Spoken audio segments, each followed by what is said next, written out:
À quoi ressemblera demain? Aujourd'hui, on va regarder du côté du secteur de la musique et du son avec Cécilia. Bonjour Cécilia. Bonjour Delphine.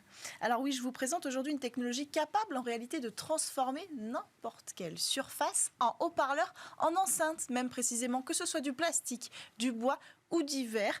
Plus besoin d'essayer d'intégrer tout un système sonore à l'intérieur des matériaux. Alors c'est une start-up française, iVibe, qui a mis au point cette solution. À la base, il y a un dispositif à la base du dispositif, il y a une technologie, qui était déjà existante en fait, qui est celle des actionneurs électromécaniques, précisément pour émettre le son par vibration. Et cette technologie, elle existe depuis une vingtaine d'années, mais on s'est rendu compte qu'elle était utilisée que de façon gadget et pas vraiment dans le secteur de la musique. Alors, cette start-up, elle a décidé de prendre cette technologie, de la moderniser, de la faire évoluer pour proposer une nouvelle solution. Alors, expliquez-nous le procédé utilisé. Alors, c'est un dispositif, vous allez le voir sur les images, en forme de carré, qu'on pose sur la surface tout simplement.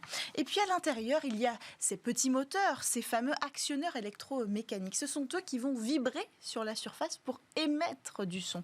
Je dis bien émettre parce que ce n'est pas la surface qui se transforme en instrument, c'est le boîtier qui émet le son. La surface, elle, joue un rôle important par contre parce que sa matière va servir de résonance précisément. Et en fonction de la matière, la résonance sera différente, que ce soit du verre, du bois ou du plastique, le son ne va pas sortir de la même façon. Et c'est là qu'intervient de nouveau cette start-up qui a créé un capteur qui va être juste devant les moteurs et qui va enregistrer les vibrations. Et puis il y a aussi un processeur qui lui va analyser ces vibrations avec des algorithmes un petit peu particuliers. Ce sont les algorithmes qu'on utilise dans les casques qui réduisent le bruit, vous savez. Sauf qu'ici, les algorithmes, ils vont pas seulement étudier les nuisances sonores, les bruits parasites, ils vont surtout étudier la déformation du son qui est censé sortir de ces vibrations. Et donc, le processeur va enregistrer ces déformations, envoyer un signal au petit moteur qui envoie les vibrations pour corriger tout de suite la façon dont est émis le son.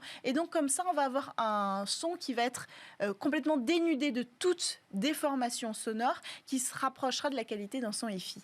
Mais ça veut dire qu'il faut avoir un procédé algorithmique en temps réel? Exactement, c'est le plus important parce que s'il y a un temps de latence entre les vibrations et le temps de calcul des algorithmes, c'est foutu. Ça n'aura aucun effet.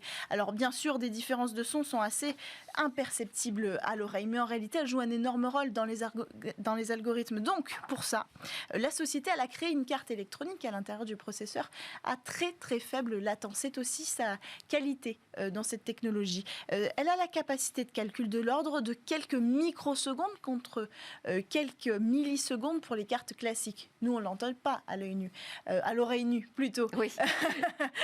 Mais on ne le voit pas non plus d'ailleurs. Mais en réalité, la correction va être extrêmement importante avec les algorithmes.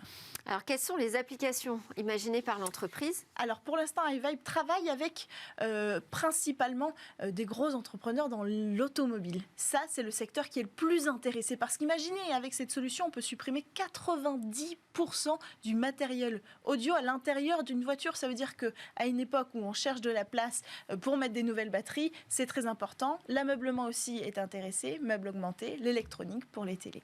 Merci beaucoup Cécilia Sévry. Merci à tous de nous avoir suivis, à suivre le Lab où les entreprises du numérique viennent pitcher. On se retrouve demain pour de nouvelles discussions sur la tech.